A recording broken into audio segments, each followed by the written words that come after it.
Troisième et dernière partie de Politicien, votre rendez-vous politique dont le numéro de ce jour est consacré au Togo. Abass Kabwa m'a rejoint, président du mouvement des Républicains et centristes. Vous étiez avec moi dans la première partie. Effectivement, dans la première partie, nous avons fait le point des différentes recommandations telles que formulées par les deux facilitateurs, les présidents Alpha Condé de la Guinée et les présidents Nana Akufo-Addo du Ghana. Et dans la deuxième partie, nous avons évoqué le principal point d'achoppement entre pouvoir et opposition qui concernait la question du mandat du président de la République. Est-ce qu'il a le droit de se représenter en 2020 ou pas? On voit que ce principal point d'achoppement cristallise les passions. On l'a vu dans la deuxième partie de notre émission. La question, c'est comment on fait maintenant pour sortir de cette crise?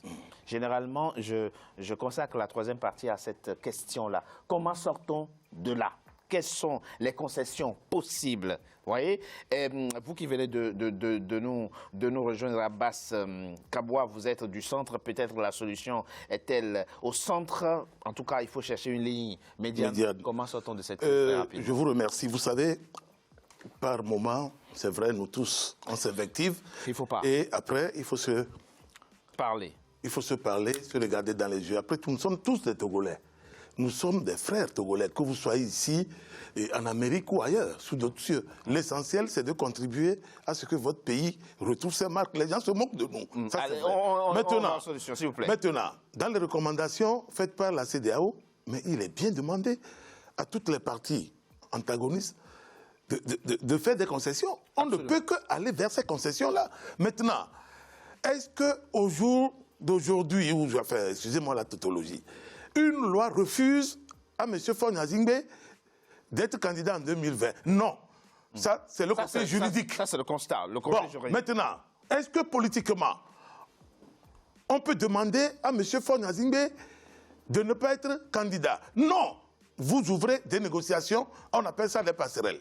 Maintenant, moralement, il y a trois aspects à ce problème-là. Allez-y. Moralement, est-ce que lui-même sent dans son fort intérieur que le petit peuple, peut-être, parce que chacun son peuple après tout, ne veut plus de lui. Le peuple ne veut plus de lui et qu'il prenne sur lui de s'adresser à la nation et de se retirer.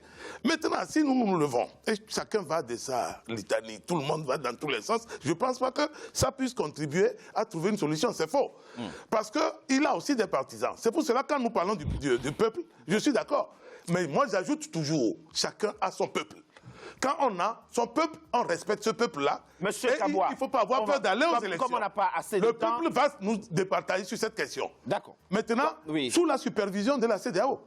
Ah oui, il faut trouver le mécanisme. Mais si vous contestez la CEDEAO, pourquoi la CEDEAO vient... Concrètement... La CEDEAO vient superviser les élections. Il faut toiletter tout ça, refaire la CENI rapidement et tout. Et que le peuple... Mais si vous refusez, chef, vous n'êtes plus démocrate. Vous êtes dans un pays démocratique, n'est-ce pas, M. Gaba? Alors, il faut que le peuple arrive à nous départager, nous tous. Dans un système démocratique. Oui, mais la CEDEAO... On n'est pas dans un système démocratique. Vous voulez l'amener comment, ce système? Mais par une transition. Par une transition faite par qui?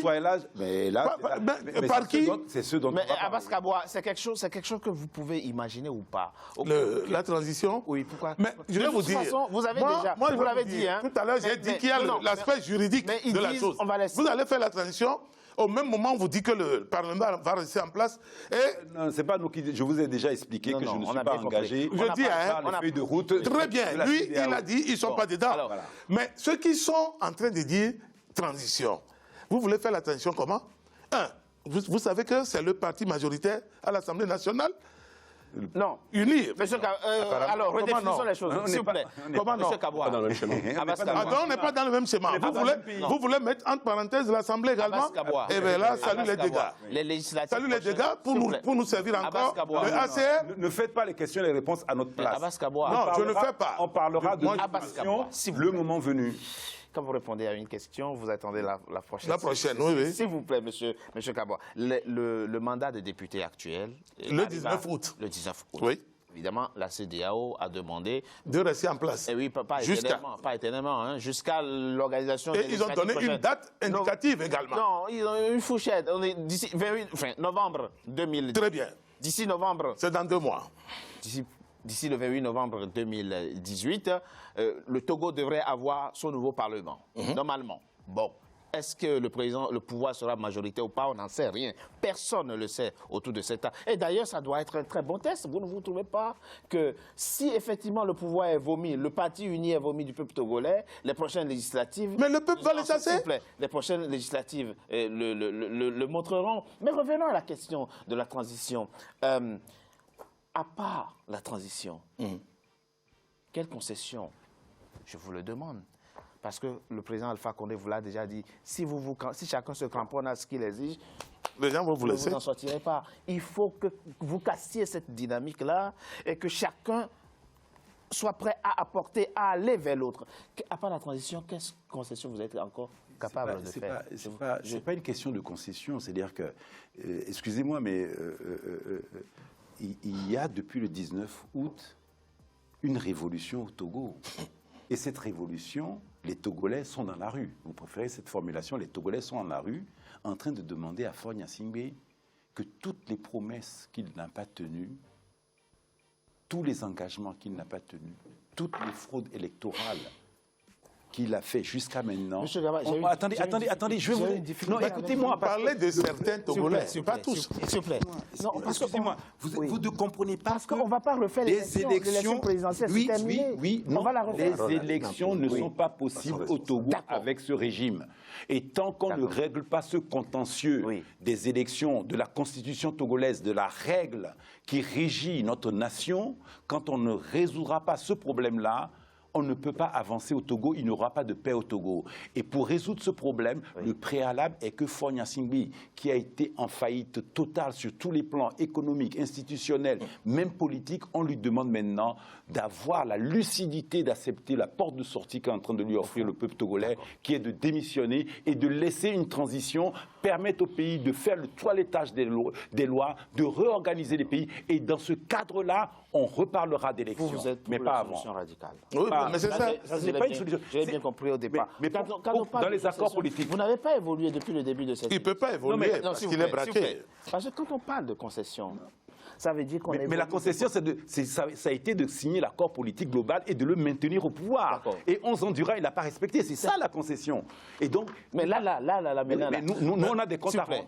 On lui demande des comptes. Les 22 engagements, son père ne l'a pas respecté. Parole de militaire devant Jacques Chirac, vous vous rappelez, je crois que vous me donnez foi. Il a dit parole de militaire, je ne me représente pas. Il a violé l'accord, il s'est représenté, il a changé la constitution derrière pour installer son fils. Son fils vient, il fait 3 coups d'État. Il dit effectivement, s'il vous plaît, pour la concorde du pays, on signe un accord politique et il ne respecte pas l'accord politique 11 ans durant. Mais qu'est-ce que vous voulez qu'on fasse? On va s'en sortir jamais.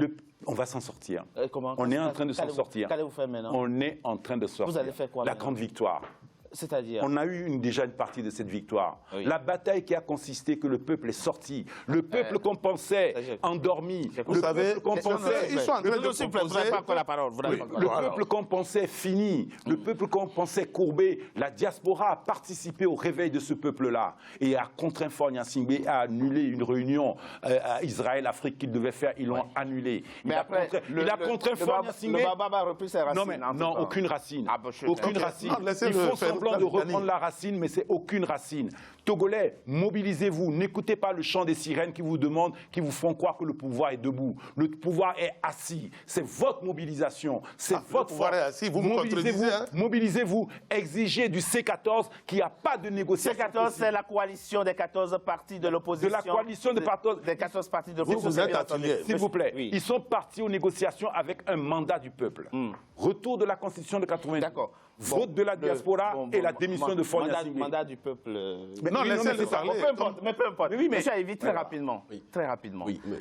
Moi, je suis toujours triste quand à la fin de mes émissions, je n'ai pas le sentiment que quelque chose a évolué. Nous avons une proposition concrète. Je vois que monsieur... Nous avons une proposition concrète. Laquelle? Vous savez, Cody Togo, permettez-moi de préciser, c'est quand même 18 associations.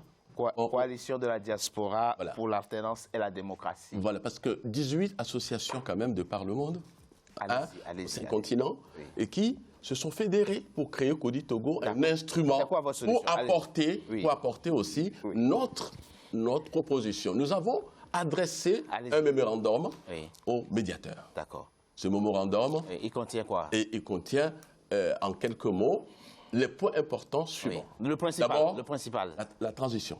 D'accord. D'accord? Okay. Transition, pour ça, on est en convergence. Oui. Ensuite, il faut donc nommer un Premier ministre et qui doit avoir les pouvoirs, donc, lui conférés par la Constitution de 1992. Donc, ça suppose qu'il faut que ce Premier ministre ait la possibilité de pouvoir gouverner. Donc, Donc vous voulez changer le régime politique du Togo? Ça veut dire que quoi? Ça veut dire que l'actuel chef d'État entre dans un processus d'accord politique qui doit être respecté. Monsieur Aïvi, attendez, vous êtes sur la lune, hein, chef. Vous voulez changer le régime politique au Togo? Attention, la transition, on l'a demandé pour 2 ans. Non, tu me surprends, Raymond. Moi, je ne parle pas. Je ne parle pas. Je parle au nom de ce que Kodi Togo propose, une transition démocratique de 2 ans. Avec un Premier ministre qui est chef du gouvernement. Qui est chef de gouvernement. Et qui prend le contrôle du pays. Parce que à quoi bon de retomber dans le même schéma de 91 si... Mais vous ne pensez pas que si on repart toute réforme, tout changement de système politique doit passer par soit la voie référendaire ou la voie parlementaire? Mais et l'accord politique alors? Vous en faites quoi? L'accord politique. Mais d'accord, mais ça, c'est un accord politique. Aujourd'hui, le pays est en faillite. Oui. L'économie est par terre. Nous voyons bien les questions de santé. Je vous ai écouté tout à l'heure quand vous avez parlé encore de la morgue qui va fermer. De l'hôpital Sylvanus Olympio. Vous savez, dans tout système qui a du sens, qu'est-ce qu'on fait? C'est très clair. Qu'est-ce qu'on fait? C'est très clair. On construit d'abord avant de fermer. Votre message est clair. Votre message est clair. Quand j'écoute 30 secondes. Oui, quand j'écoute parfois, ça me donne des nausées parce que... Mais vous parlez comme si vous étiez... Allez-y très rapidement, 30 secondes. Mais vous ne pouvez pas laisser ou ignorer aujourd'hui l'aspect juridique de la chose. C'est vous-même qui êtes allé dans les différentes élections. Il n'y a pas de loi. Non. Laissez le peuple nous départager. Merci Abbas Kaboua. Voilà. Très rapidement. Je voulais vous présenter rapidement Togo Debout. Oui. Togo Debout n'est pas un rassemblement d'associations, mais Togo Debout regroupe tous les Togolais de la diaspora. Nous sommes dans 156 pays et nous avons sorti une solution de sortie de crise que nous allons envoyer à la CEDEAO qui regroupe la volonté de la diaspora. Merci. Nous ne voulons pas qu'une transition.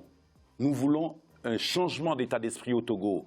Il n'y a pas de course au portefeuille avec Togo Debout. On aura le moment venu. Vous avez demandé la primature. Pourquoi vous ne voulez pas le dire? De la gouvernance du Togo. Merci. Vous avez demandé la primature. Merci Karl Gaba. Mais je peux poser une question? C'est très clair. Quelle est la date indicative de la fin du dialogue? Comment la date? Parce que là, il y a quand même le mythe de Phaéton qui guette la CEDEAO. Karl Gaba, vous êtes le coordinateur du collectif Togo Debout. C'est un mouvement de la société civile. Merci à vous, Abbas. Je vous remercie. Abbas Kaboua, président du mouvement des Républicains. Parce que je ne pensais pas que ça allait partir dans tous les sens. Et bien la prochaine fois... Vous y avez contribué aussi. Hein? Oui, mais Raymond Aïvi, coordinateur, vice-coordinateur. C'est l'ancien patron des étudiants. De Codi, coalition de la diaspora pour la Gaba, tu le sais, non? Mais il vient de lui envoyer une pique parce que c'était l'ancien... C'est lui, l'ancien président des étudiants du Togo, du EPT. Et alors? Vous voyez, c'est mon cher ami. mesdames, c'est monsieur. Pourquoi Togo de activiste militant? Non, mais c'est bien, c'est une bonne chose. C'est ce qui a forgé ma formation politique. Mesdames et messieurs, Togo Debout n'a rien à voir avec le RPT. Moi, je suis très content de le retrouver. Je n'ai rien à voir. S'il vous plaît, c'est la fin de l'émission que je vous remercie, mesdames et messieurs, d'avoir été nombreux à suivre. Restez toujours fidèles au programme d'Africa 24. À très bientôt pour un nouveau numéro de Politicien qui sera sans doute beaucoup moins bruyant que celui que nous avons eu concernant le Tout dépend des acteurs. Je vous remercie.